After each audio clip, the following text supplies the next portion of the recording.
GOP debate dragged on longer than one of Donald Trump's first 2 marriages, but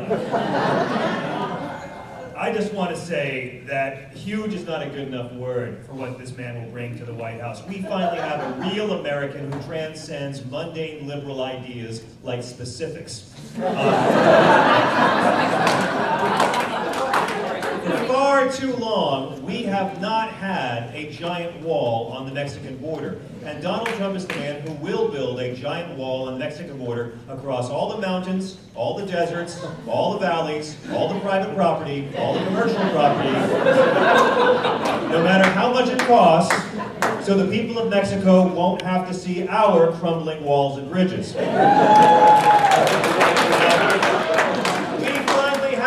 Who was born at the top of the economic ladder, who's convincing people in the middle of the economic ladder that their problems come from low-wage, below minimum wage immigrants on the bottom of the economic ladder. And God bless Donald Trump for telling the truth, whatever that is. I just want to say one other thing about Trump that we all have to remember. There's so many racial problems in this country.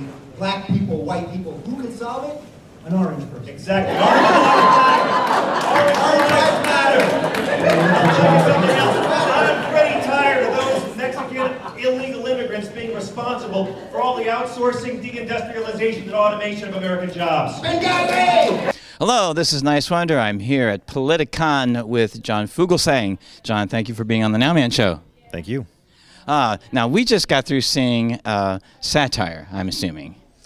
My part was. Your part was. So, for those that might have been coming in late who didn't know what was going on, are you now a conservative? Or? I think most sane people are progressive and conservative in some ways. I think people who are just all one or the other are kind of like people a little too into Star Trek. So, you know, I think our commonalities outweigh our differences. Yes, it was brilliant. I just have to tell you it's brilliant, and can't wait to show it, some of it to our audience in the show. And I ask this of most of my guests, if not all of them, depending. I think we need a new renaissance. What can we do together to help make the world a better place? Well, I mean, I know there are those who would say we're in a tech renaissance, but to make the world a better place, you know, on a practical level, you got to get money out of politics in America. That's the square root of all of our problems. But on a bigger level, America needs love. We need more love in our hearts. We need more love we give to others. We need to receive more love from others. And I think that only when love can replace the anxiety and fear and competitiveness and strife that defines American life for so many of us, can we have the kind of society where someone won't feel so desperate enough that they'll want to take a gun and hurt a lot of people, where they'll want to outsource jobs and decimate a community, where they'll want to put low-income people in prison for consensual crimes that don't hurt anyone. I think that we need more empathy, and I think that we need more love, and I don't know how that's going to happen, but you know, we all get to choose every day if you're going to generate more angst or more love, and I think that's the sort of thing that has to be done on a very personal, individual, one-by-one level. I agree, and we can start doing that right now. This is Niswander. I'm with John Fugelsang on the NOWMAN Show. An avid political enthusiast. Yes, give it up for yourself, political enthusiast. Since we've been brought here by Politicon to do this entertainment for you all, everyone's always talking about the Founding Fathers whenever there is some sort of election. So we thought, well, maybe we should just be here for once to respond to it. Sure. But I'm so confounded by these times. Everything's so different now. I've written a song, and my good friend Madison here helped me write it as well. James Madison, calling me sweetheart. Yes, sir, you are. And we'd love to sing this for you right now.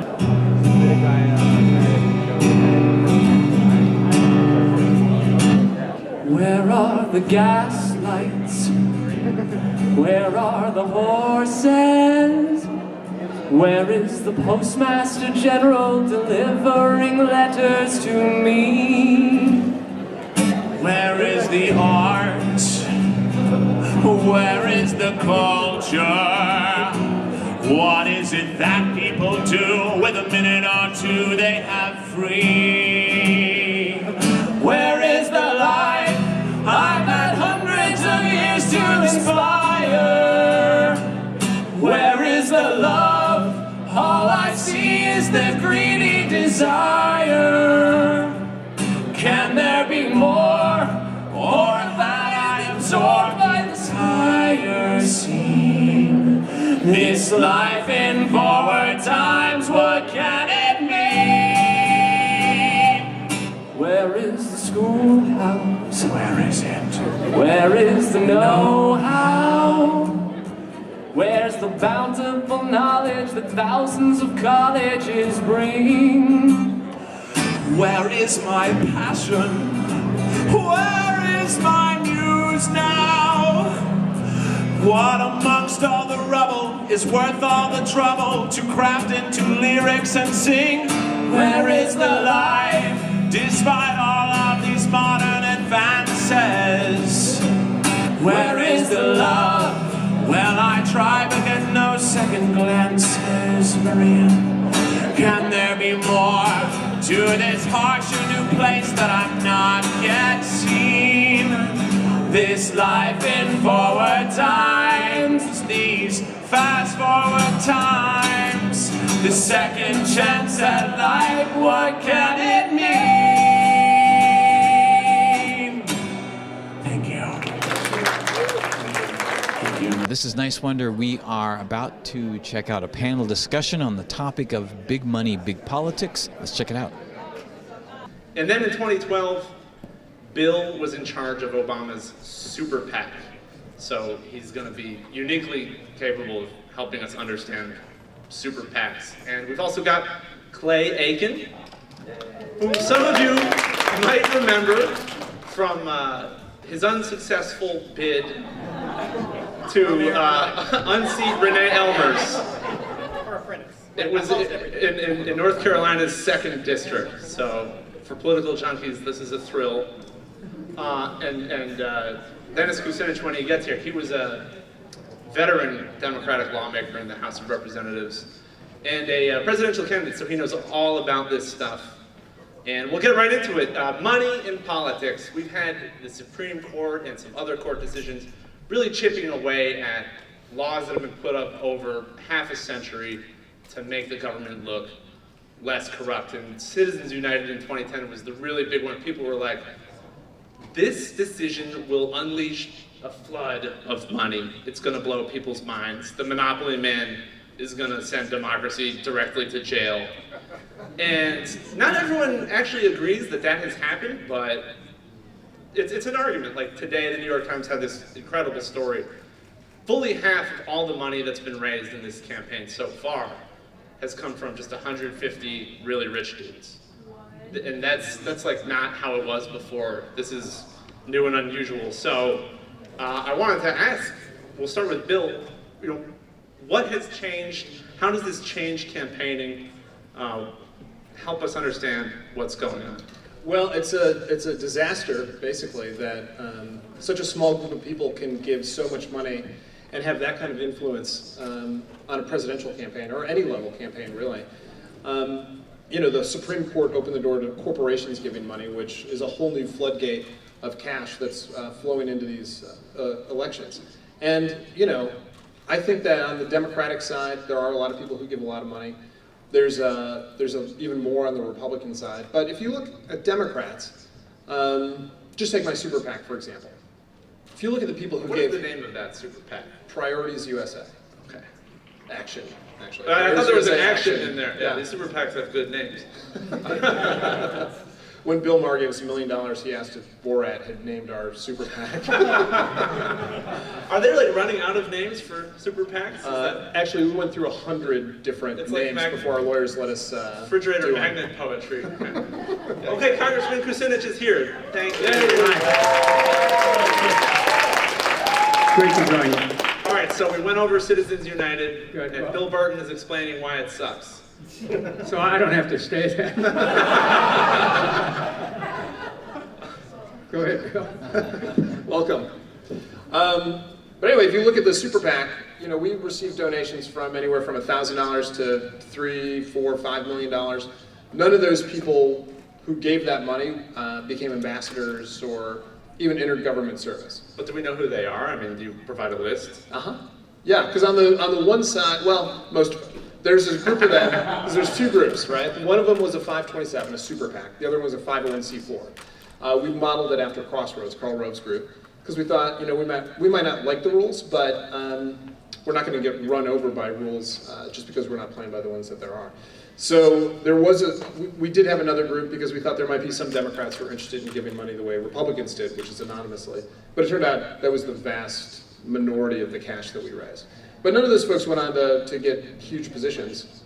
And I think for that reason, it's hard to get campaign finance reform during a Democratic administration because the motivation for giving money is slightly different on the Democratic side versus the Republican side. On the Republican side, it's an investment, right? If you're Sheldon Adelson and you give $500 million, you know you're going to make upwards of $2-3 billion if there's a Republican president. So it's actually a pretty good return on your money. If you're a Democrat, you know your taxes are going to go up if your candidate wins. So it's a different thing. So I actually think that it's hard to get reform because corruption is just much less obvious on the Democratic side for the purposes that people give. All right, Clay Aiken, we're talking about the money in politics, all this money is sloshing around, but what is actually happening? Like, what's the money for? How do you get it? And you know all about this. There's a great mini-series that followed you for your campaign. It's called Runner Up, and it was on the Esquire network. And tell us what you had to do to try to get money and what you would do with the money. What did I not have? I mean, there were very few things that I didn't have to do. I actually didn't run the campaign that a lot of people wanted me to. I didn't run the campaign that the DCCC would have asked that I run, which would have been 40 hours a week on the phone. And I fought with my campaign manager daily, hourly, about not doing enough call time, not being on the phone 40 hours a week. And I ran in a very rural district, which was admittedly incredibly Republican, and I knew that going in. There were no Democratic donors in the 2nd District, which meant that I spent my entire time during call time calling people in Ohio, calling people in Minnesota, calling people in New York or LA to ask for money. And when you do that, I inevitably get into conversations with these donors about policy issues that are important to them. Now, I think I have been able, or was able, to kind of maintain my core throughout it, but I would find myself, as soon as I got on the phone with someone, quickly Googling Dennis Kucinich to make sure that I didn't accidentally offend him on the phone. I don't have to Google you, but the point is, make sure I don't offend them on the phone and not get that $2,600 that I'm after. And so, in addition to taking politics out of the grassroots level and keeping me from talking to the people who needed to be represented, the people who didn't have two dimes to rub together, are the people who you fought for, the people who I wanted to fight for. Those are not the people who politicians these days are now spending any time at all talking to. Instead, they're talking on the phone to someone in Manhattan in hopes that they'll give them money, and probably placating their policy desires also. I watch West Wing a lot, and I thought that people who work on political campaigns came in and they volunteered to help raise money or put out signs. People make so much money teaching you how to raise money. People make so much money in politics handing you lists of people to call or connecting you with the big donors, successfully or not. So there's a database out there of people to call and ask for money from. Can I just, in defense of the DCCC? First of all, what is the DCCC? That's the Democratic Congressional Campaign Committee, and it helps organize candidates, give you some helpful pointers. Yeah, I mean, its purpose is to help candidates win elections and put more Democrats in the House of Representatives. It was, I worked there in 2005 and 2006 when Rahm Emanuel was the chairman, and I lived to tell the tale. But it was, every day was great. We won the House back, Nancy Pelosi became Speaker, and it was a lot of fun. Anyway, the reason that they encourage candidates to spend 20, 30, 40 hours a week on the phone is because the way that you can communicate with voters is putting ads on television or doing them digitally or sending mail to voters and letting them know who you are, what you stand for, and why you disagree with the other person on whatever issue it is. and the reason that there are ads on TV are so that you can do the best you can to make your case either in 30 seconds or in a mail piece. And that's why the DCCC does what they do. But I fully respect not wanting to do that because it sucks. Right? It's like Congressman, just because, and I want you to talk most of the time, but just because the DCCC has a reason, and you're absolutely right. I mean, we didn't have the money to run enough ads. Were we able to run more ads? It's like I said, it was a Republican district. We probably still would have won, but it still doesn't make it okay for that to be the motivator. And this is what you have to do. You have to raise money. Yes, there are rules that are in place that make it impossible to win if you don't raise money, but I'm still not going to sell my soul to the devil or to the devil of money in order to run a campaign. Amen. Let me pick up on that as somebody who's actually run, not counting presidential races, 40 elections, primaries and generals, 132 of them. And in almost every one, I was outspent. Almost every single one of them, I was outspent. So, what do? How do you get your message out? And I don't care if you started the career 50 years ago or 5 days ago. The fact of the matter is, the enduring way that you can win campaigns at a district level, I'm speaking from my own experience, not from theory, is that you make an intensive effort to get out and reach people. In a period of 2 years, with the help of a very skilled scheduler and campaign assistant, I was able, in the greater Cleveland area, to cover over 2,000 events. If people were gathered in a telephone booth, I was there.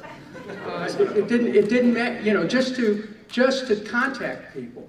And that's the first thing. The second thing is to be active on local issues that have saliency with local constituencies, to show people how you would solve the challenges that exist at a community level. And I was very involved in that. And being involved in local issues, you actually find a way to get media for free. The idea that paid media is the only way is not necessarily true. And then there's the change that's taken place with social media today, the ability to really organize people without having to spend a lot of money. And then as I moved on to Congress for a period of 16 years, most of the fundraising we did was on the internet. And we were able to raise money to stay competitive with candidates who were raising a tremendous amount of money from political action committees. And with respect to DCCC, I had my own experience. When I got elected to Congress on my 5th try over a period of 25 years. It's a lot of door knocking. And when I won the nomination in 1996, the first thing that happened is the DCCC knocked on my door. They said, here's $62,500 or whatever.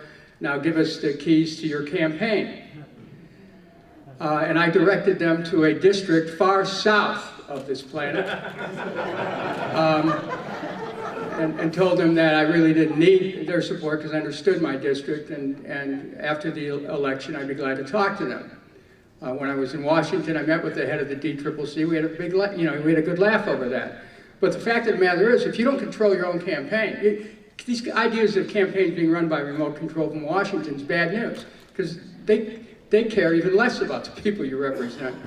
And the other thing is, while I'd like to think that being a Democrat makes someone a little bit more honorable, less corruptible, and less able to be bought, I'd like to think that. But when the Democrats started to take corporate contributions years ago from the same people the Republicans were raising money from, it really blurred the differences between the two parties.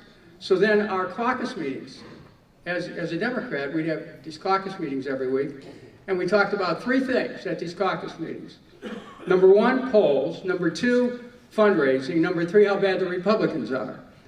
And the Republicans had a different approach. They talked about polls, fundraising, and how bad the Democrats were. So, the heart and soul of politics has really been corrupted by campaign spending laws and Supreme Court decisions But still, each one of us who really cares for people still has the ability to pursue our own path to election.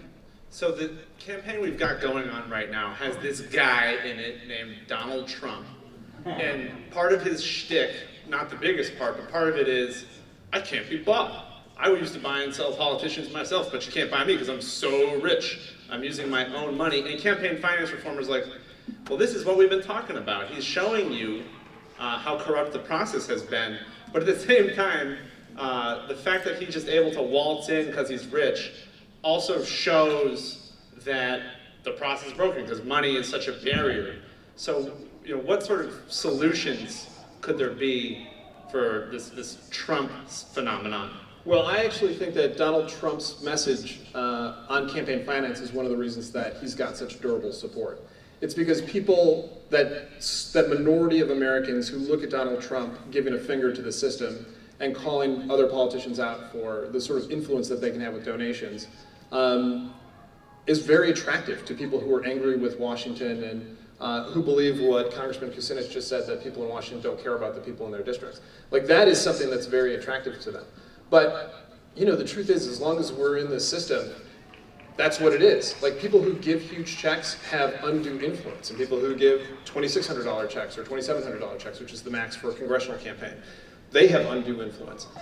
And the truth is, donors should have some influence, but it shouldn't be that you have to be wealthy and be able to cut a check for $2,700. You should be able to make a contribution of $25 or $50 and still have some influence over your government and these campaigns. But I do have to take exception with what Congressman Kucinich is saying, that people in Washington, be it at the DCCC or somewhere else, not caring about folks in the district. It's not true. The people who work at those committees are dedicated progressives who went to Washington because they actually did care about communities, and they did care about the issues that Democrats matter. I'm going to finish my point. I'm going to finish my point. And so for you to insult those people and say that they don't care, it's just frankly not true. What was the insult? Oh, he was just saying that the folks there don't care about people in the districts, and that's not true. Like, they went to Washington because they did care about folks out across the country. I don't know if everybody goes to Washington because they care about let me answer him, okay? Look, I'm not a theoretician on this. I've been there. And let me give you an example. Nancy Pelosi is a friend of mine. We took over the leadership of the Congress. I was a committee, chairman of a subcommittee, terrific. But when we had sufficient information to put an impeachment against George Bush, she wouldn't touch it. And I just say that was of interest to my constituents.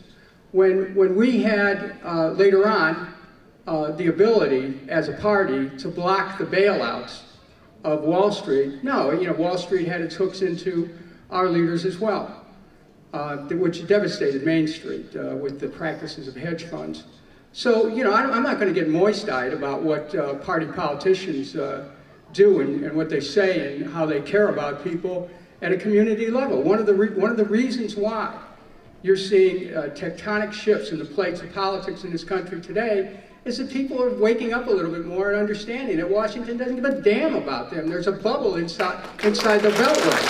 I know this. I saw it. I fought it for 16 years. And so, I appreciate everybody who cares and goes to Washington with the best intentions to work, even those at the DCCC, great. Thank you for doing that. But excuse me, I have 16 years of experience that I can go back on, and I see how money has corrupted the system, has corrupted both political parties, and has created the necessity of a third way in American politics that can challenge both parties' hegemony and the hold that corporations have on both parties. Well, this is Niswander with the NOWMAN Show. I'm here with Congressman Kucinich. Thank you for being on the NOWMAN Show. Thank you. It's good to see you. Now, we just heard a talk about big money in politics. Do you think that's the biggest challenge, the biggest problem facing our country right now? It's a challenge, and it's a big one, but I don't think that we can arrange the challenges in which we face in terms of what's a priority. Everything's important. We have to think holistically about those challenges. So the degradation of the planet, it should concern all of us. War and the United States unbearable imperialism. that's a problem. Trade laws that don't allow for workers' rights, human rights, environmental quality principles. We need to change that. There are the fact that so many young people can't get a decent education.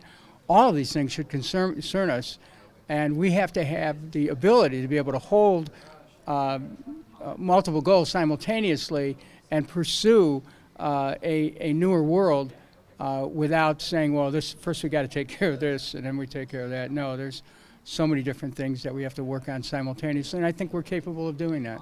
I totally agree. I think we need a new renaissance. What can we do together to help make this world a better place?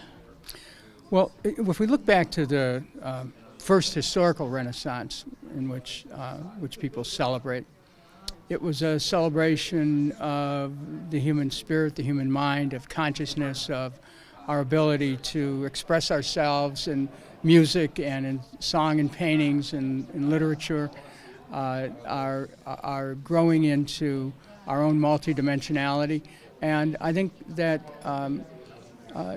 every historical epic requires each of us to recreate the spirit of the times and to become attuned to those sentiments which formed that Renaissance period, which gave people a feeling of joy in living and of the power of human expressiveness.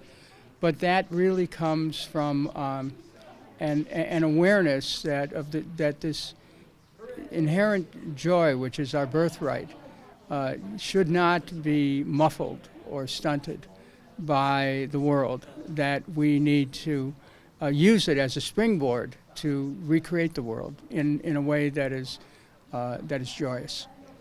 That's fantastic, Congressman Kucinich. I really appreciate you being on the NOWMAN Show. This is Niswander on the NOWMAN Show.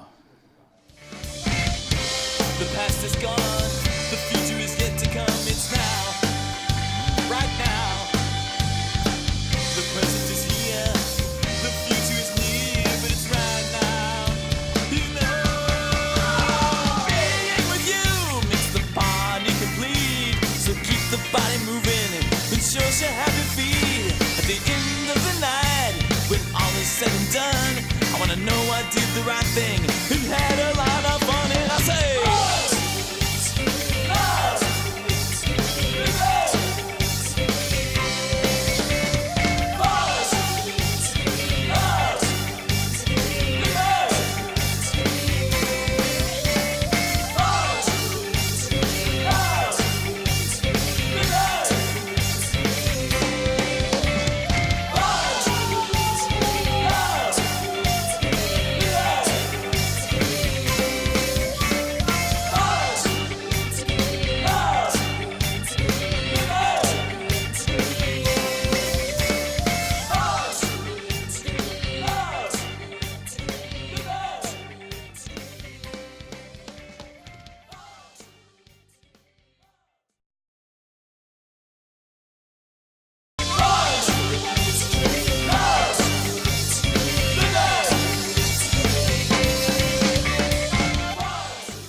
Hello, this is Niswander, the NOWMAN Show, and I'm here at Politicon with our founding fathers right now.